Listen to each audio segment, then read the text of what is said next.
কিছুদিন হলো পাশের ফ্ল্যাটে নতুন প্রতিবেশী এসেছে। প্রায় সেইভাবে আমার সাথে এসে কথা বলে।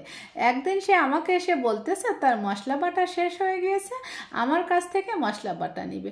তো আমার মশলা বাটাটা তখন ডিপ ফ্রিজে ছিল, যার জন্য মশলাগুলো অনেক শক্ত হয়ে গিয়েছিল। তাড়াতাড়িভাবে ছুটিয়ে দেওয়া আমার পক্ষে তখন সম্ভব হয়নি। আর ভাবিও তখন রান্না করবে, এই জন্য ভাবিকে মশলা বাটাটা দিয়ে বললাম, ভাবি এখানে মশলা বাটা আছে, আপনার যতটুকু প্রয়োজন ততটুকু ব্যবহার করতে পারবেন, কোনো সমস্যা নাই। আপনি ফ্রি হয়ে আমাকে বাটিটা দিয়ে যান। প্রায় 2 ঘন্টা পর ভাবি এসে আমার হাতে মশলা বাটাটা দিল। তখন আর আমি খুলে চেক করি নাই যে সে কতটুকু মশলা ব্যবহার করেছে। আমি আবারও সাথে সাথে ডিপ ফ্রিজে রেখে দিয়েছিলাম। তার 3-4 দিন পর রান্না করার সময় দেখি আমার কাঁচামরিচ শেষ হয়ে গেছে। জামাইকে যে আনতে বলবো এটা আমার মনেই ছিল না। তা ভাবলাম ভাবির কাছ থেকে 2টা কাঁচামরিচ নিয়ে আসি। ভাবির সাথে তো আমার প্রায়ই কথা হয়, ভালো একটা সম্পর্ক হয়েছে। তাছাড়া ভাবি তো প্রায় সময় আমার কাছ থেকে নানান জিনিস নিয়ে থাকে। তাই আর বেশি আগপাশ না ভেবে ভাবির কাছে গিয়ে বললাম, ভাবি ঘরে কাঁচামরিচ শেষ হয়ে গেছে, আপনি 2টা কাঁচামরিচ দিলেই হবে, তরকারিতে দিব, বেশি দেওয়া লাগবে না।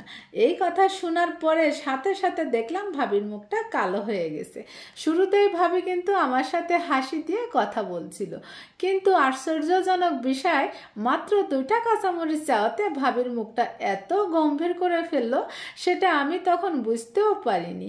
সে এমন করবে যে ফ্রিজ থেকে গুনে গুনে মাত্র 2টা কাঁচামরিচ আমাকে এনে দিল। আর সামান্য 2টা কাঁচামরিচ দেওয়ার সময় কত অজুহাত দেখালো, মানে তার ঘরে কাঁচামরিচ শেষ হয়ে গেছে, অল্প কিছু আছে, তারও আনা লাগবে, আজকে রান্নাতে তার 2টা কাঁচামরিচ কম দিয়ে রান্না করতে হবে, কারণ তারা একটু কাঁচামরিচ বেশি খায়, আরও অনেক কিছু। তো ওই মুহূর্তে নিজেকে এত ছোট মনে হচ্ছিল, মনে চাচ্ছিল না কাঁচামরিচ 2টা নিয়ে আমি ঘর পর্যন্ত আসি। সত্যি কথা বলতে আমার জীবনে চরম শিক্ষা হয়েছে, আমার ঘরে কিছু ফুরিয়ে গেলে অথবা না খেয়ে থাকলেও আমি আর কারো কাছে কিছু চাইবো না। ছোটবেলা থেকে আমার মা একটা কথা বলতো, কথাটা হলো ঘরে না খেয়ে থাকবি, শুধুমাত্র দরকার হয় পানি খাবি, তারপরেও কারো কাছে কিছু চাইবি না, কারো দরজার সামনে হাত পাতবি না। তো যাই হোক, জীবনে একটা শিক্ষা হওয়ার দরকার ছিল, সেই শিক্ষাটা আজকে আমি পেয়ে গিয়েছি। আজকে নিজের ভুলের জন্য অন্য মানুষের মুখ কালো দেখেছি, অথচ ভাবি যখন নতুন এসেছে আমি ভাবিকে কত কিছু, যেহেতু নতুন বাসায় আসলে অনেক কিছুর প্রয়োজন হয়, আমি যদি ভালো মন্দ কিছু রান্না করতাম ভাবির জন্য, ভাবির বাচ্চার জন্য আলাদা করে টিফিন বক্সে করে দিয়ে আসতাম।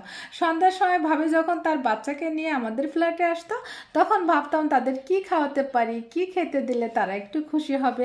এমনও দিন গিয়েছে সন্ধ্যার সময় আমাদের নাস্তা করা কমপ্লিট, তারপরেও আমি আলাদাভাবে তাদের জন্য নাস্তা বানিয়েছি, মানে তাদের খাওয়াতে পারলে আমার মনের ভিতরে একটা শান্তি লাগে। আর এই অভ্যাসটা আমার ছোটবেলা থেকে, ঘরে কেউ আসলে আমার ঘরে যত ভালো কিছু আছে সবকিছু বের করে দিতাম। সেদিন আমি তার হাতে মশলা বাটার বক্সটা ধরে দিয়েছি, আমি এতটুকুও ভাবিনি সে কতটুকু নিবে না নিবে, নাকি বেশি ব্যবহার করে ফেলতেছে, তার প্রয়োজন হতেই পারে, এই জন্য তো আমার কাছে এসেছে। আসলে আমি মানুষটাই এমন। পরবর্তী সময় রাতে আমার মন খারাপ দেখে আমার স্বামী আমাকে জিজ্ঞাসা করতেছে, কি হয়েছে তোমার? তো বাকি কথাটুকু তার সাথে শেয়ার করলাম। আমার স্বামী তখন আমাকে বললো, তোমাকে অনেকবার বলেছি কারো কাছে কিছু চাইবে না, কারো কাছে কোনো সময় যাবে না, আমার কোনো কিছু প্রয়োজন হলে আমাকে বলবা, বাড়ির থেকে আসতে আমার একটু সময় লাগতেই পারে, তারপরে তুমি একটু ওয়েট করবা। আসলে বর্তমান সমাজে মানুষগুলো এমন, নিতে গেলে হ্যাঁ আর দিতে গেলে না, এরকম আর কি। আর লেখাটা ফেসবুকের টাইম লাইনে যখন আমার সামনে আসে, আর এই লেখাটা পড়ে আমি একটাই শিক্ষা পেলাম, অচেনা কোনো মানুষকে আপন করে নিতে নেই। আসলে যে যতটুকু পাওয়ার যোগ্য তাকে ঠিক ততটুকুই দিতে হয়।